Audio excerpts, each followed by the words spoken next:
Pinalaki ko ito. Hinulog ko nga sa kabila eh. Tingnan mo. Ginawa ng aking mga manok ay kinain na talaga siya. Yan mga maring. Kumare. Ayan. Inibot ko na kay sila na nagkain. Sa kanila na ilang ito eh. Di ba?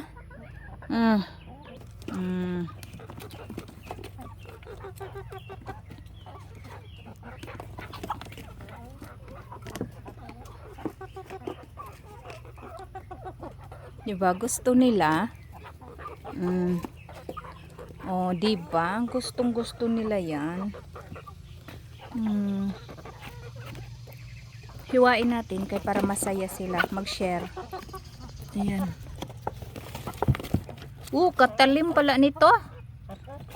Wow, ang talim pala nitong kutsilyo na to. Tapos pinaiiwanan ko lang doon sa kuan. Dito ko lang siya nilagay eh. Kuha sa puda manok. Di po kahibaw makuha mo. Ayan Yummy. Okay, yummy. Kaon na kaon. Mag-dinner mo breakfast. Hoy, ayaw pangaway.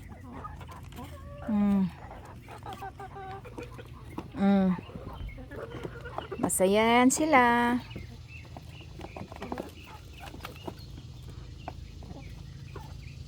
Yan. Love nila yan ba? Gustong gusto nila yan mga kapatid. Ang kuan. Opo. Malita yung itom